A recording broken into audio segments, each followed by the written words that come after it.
morning, Uxbridge High School. Welcome to the second episode of the Spartan News Network Weekly Report. We hope this is a practical way to deliver information to the student body. We hope you enjoy it. Now let's start with the announcements. If you're interested in purchasing a yearbook, pre-order your 2022 yearbook online at yearbookforever.com by September 30th for the early bird price of $60. If you're interested in a 2021 yearbook, pick up your spring supplement in the library. And for our first story, as I'm sure many have noticed, there is an abundance of new faces in the building, particularly when it comes to teachers. There are new teachers in almost every department. A few members of our class went around the building and spoke to some of these new teachers. Uxbridge High School has had a lot of new hires, so we are curious about the number of staff that have been hired. So I think we're up to about 20 new staff here at UHS between teachers, counselors, and support staff. With all of these new hires, many may wonder about the process of hiring all of these new staff for the year. So our process, we try to make pretty inclusive, get a lot of different perspectives. We always, after we post a position, we have people apply. Typically, the assistant principal and I will do what's called a paper cut, where we'll identify of the number of applicants who we want to bring in for an interview. From there, we'll have an interview team, a couple of other teachers, students, sometimes even a parent that will participate in the first round. We ask some questions of those initial candidates. From them, we'll bring back maybe one or two candidates to meet. If it's a teacher, maybe teach a lesson, interact with some students. We'll get some feedback from students, and then ideally from there, we'll have a sense of someone who's going to be the best fit. Finally, with all of these new hires at the school, we asked Mr. Rubin to describe all the new staff in 3 words. Energetic, that would be the first one. They seem to have brought a nice new energy into the building, including new ideas, which is always nice to have. I think courageous. I think anytime you start a new position, some of our folks were leaving places where they were established and had really been successful. And so taking a leap of faith and coming to UHS shows me that there's an element of courage. And I think the last one would be complete. Every one of them that we interviewed stood out in some way because they had the whole package. They didn't just want to be here and punch a clock and come in and teach a class and then be on their way. They really wanted to really be part of our community completely. As we go through the school year, some of us wonder how the school year is going for them so far.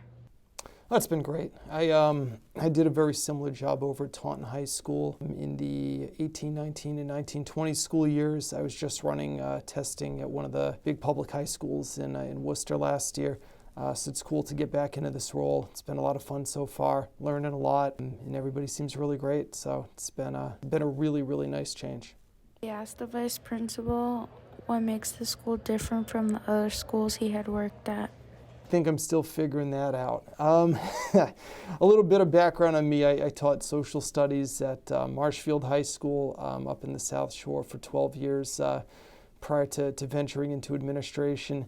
And given that this building was built a year before that school, and it's got a similar feel to it. Right now I'm almost applying that Marshfield lens to this place. So this place kind of feels like Marshfield if you cut it in half and took it away from the beach, So that's been my experience so far. It probably feels the most like that place as opposed to the other places that I've been. But I know there's a lot that's unique to this place and to this town, and I'm starting to learn it, and I'll probably have a much better answer for you a year or two from now once I really get a feel for this place.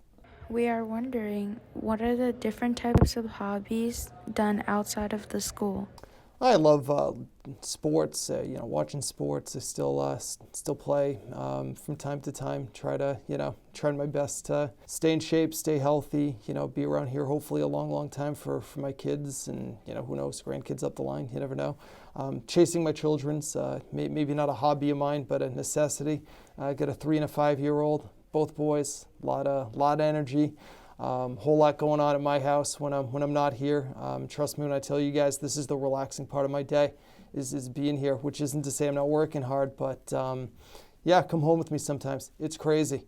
So that's kind of my life in a nutshell right now. Try to get outside a lot. Like to cook a lot. I do most of the cooking for the family. A lot of cooking, a lot of grilling. So when I'm popping in the cooking classes, I'll probably be, maybe not giving pointers, maybe picking stuff up, but I do like being in the kitchen too. This was Spartan's News Network with Angelina signing off. Great story, everyone. For our next story, we will be explaining why homecoming isn't quite the same as it's been in the past. As many of you know, homecoming is outside this year. Without the ability to be inside, homecoming has been moved to the tennis courts. How did homecoming go outdoors? Was it much different than it's been being inside? Let's see what this year's homecoming took to pull off.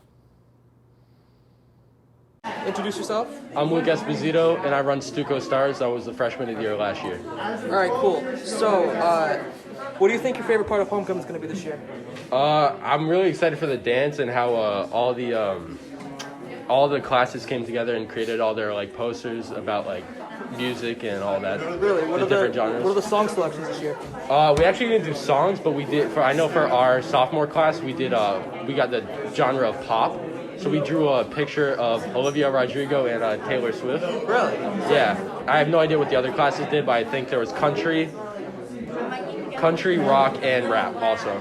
What do you think? How well do you think the homecoming is going to compare to previous years? It's going to be a little different since we're going to be outdoors on the tennis court again. Is it going to be all outdoors?